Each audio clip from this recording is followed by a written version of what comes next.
Bon, chers contradicteurs, tous vos blabla là, aïe mouné malié. Aïe mouné malié. Mesdames et messieurs, les membres du jury, qu'est-ce que je vous avais dit? Ils allaient parler du franc malien et ils l'ont fait. Et c'est honteux de voir des étudiants en droit qui ne connaissent pas les codes et les législations actuelles de leur pays. Honte à vous. Tendez largement votre oreille pour écouter ce que fait le président Modibo Keïta avait dit en juillet 1962. Partout et en tout temps, la monnaie est un attribut essentiel de souveraineté, une prérogative régalienne. C'est aussi un outil de chasse, un instrument de domination aux mains de ceux qui la garantissent, la fabriquent, l'émettent, la créent et la font circuler. Mesdames et messieurs du jury, nos opposants pourraient essayer de minimiser l'impact de l'AES en affirmant que ses membres ne possèdent ni les moyens ni l'influence pour conduire à une libération véritable. Mais à ces objections, permettez-moi de répondre avec des actes, car les actions dépassent toujours les mots. De mes sources, les journaux BBC News et revues politiques et parlementaires, je me permets de vous partager ces événements qui ne peuvent aucunement être niés. En août 2023, lorsque la Guinée a conclu un partenariat stratégique avec l'Inde, permettant les échanges bilatéraux basés sur les monnaies locales.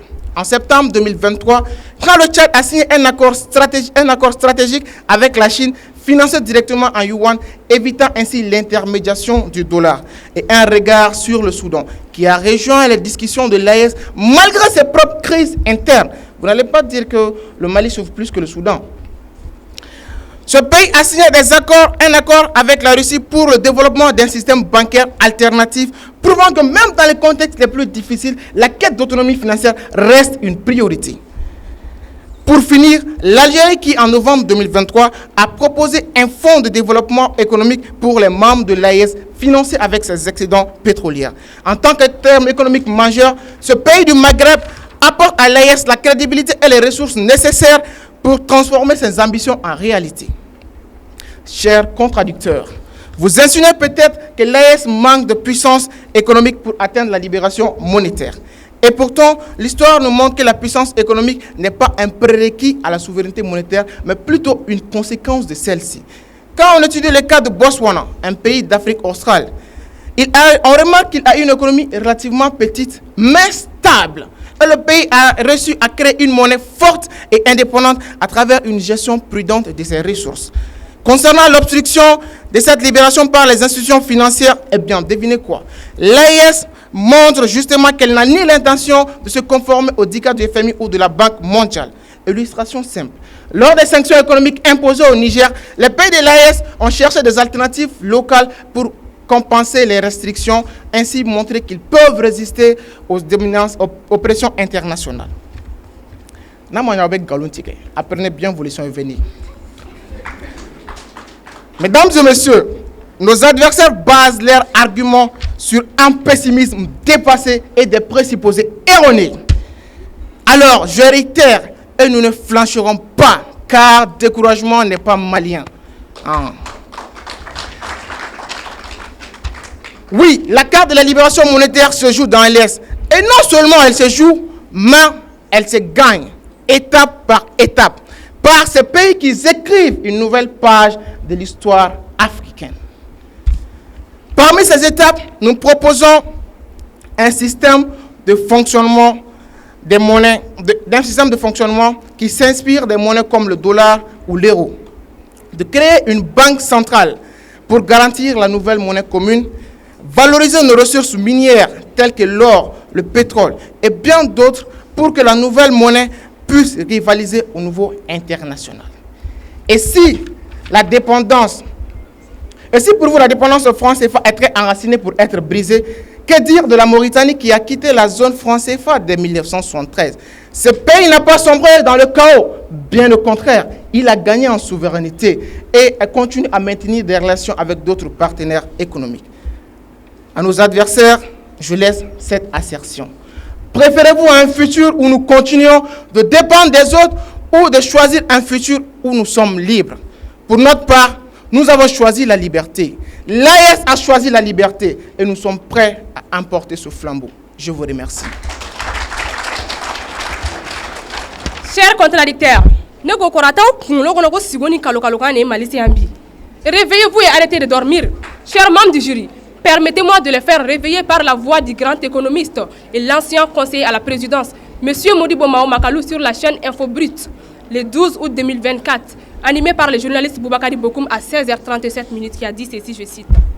L'or du Mali, du Burkina Faso et du Niger, c'est des secteurs privés et des sociétés multinationales à qui appartient l'or. L'or est vendu à l'extérieur et ne va pas dans la réserve de la Banque centrale. Et ne va pas dans la réserve de la Banque centrale. Et puis encore, mesdames et messieurs, plus de 95% de nos secteurs miniers sont dominés par des groupes étrangers, tels que la société australienne Barrick Gold et la société canadienne Resolute Mining. Et cela prouve que ces dernières bénéficient la plus grande partie de la valeur ajoutée. Et selon les Jeunes Afrique publié le 4 août 2022, le secteur minier du Burkina Faso est dominé par des groupes étrangers. Et ce n'est pas tout. Il faut noter, selon les rapports de l'OMC sur la balance de paiement en 2022. La société Orano exploite l'uranium au nord du Niger depuis 1971 avec un taux de participation de 64,3%. Alors, chers contradicteurs, mes très chers contradicteurs,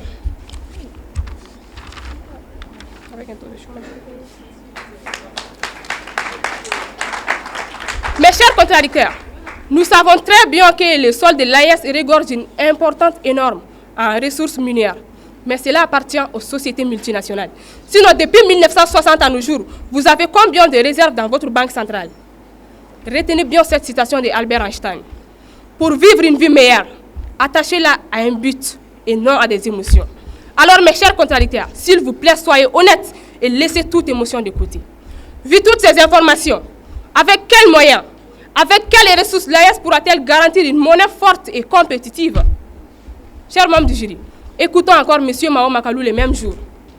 Les pays de l'AES sont très similaires, c'est-à-dire leurs indicateurs macroéconomiques sont très proches les uns des autres, donc ils peuvent facilement créer leur monnaie. Mais sauf qu'il y a la stabilité institutionnelle, sécuritaire et une bonne gouvernance. Mais hélas, c'est ce que nos pays n'en ont pas. Alors mes chers contradicteurs, certes, les pays comme l'Afrique du Sud, le Nigeria et le Ghana, j'en passe, utilisent leur monnaie.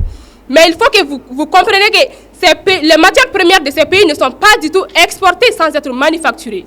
En plus, l'or qu'ils produisent est vendu à la Banque centrale comme réserve de leur monnaie.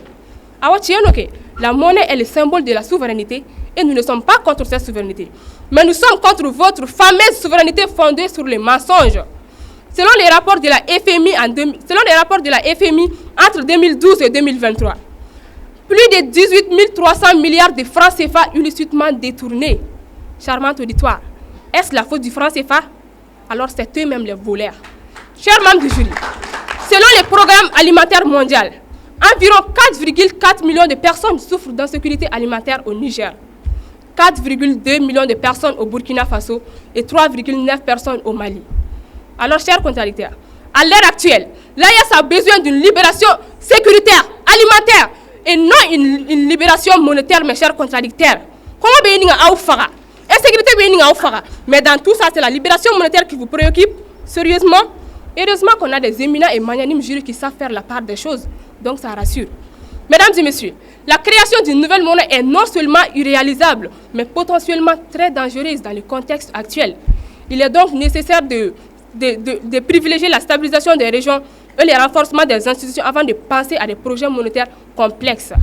Chers membres du jury, nous ne sommes pas là à parler pour parler sans pour autant apporter des propositions. Alors, 1. L'AES doit faire en sorte que la participation de nos États à travers les codes miniers soit plus importante que celle des sociétés multinationales, afin qu'une plus grande partie des dividendes reste dans le pays. 2. Nous sollicitons aux États de l'AES de renforcer leurs liens frontaliers pour dynamiser le mécanisme de libre-échange de biens et de services afin de booster nos économies. 3. L'AES doit renforcer la capacité. L'AES doit promouvoir le... Mesdames et messieurs, elle doit assurer la sécurité et la lutte contre la corruption. Chers membres du jury, il me serait impossible de quitter ces pupitres sans vous dire ces deux mots. Qu'Allah bénisse le Mali, qu'Allah protège l'AES ainsi que toute l'Afrique entière. Je vous remercie.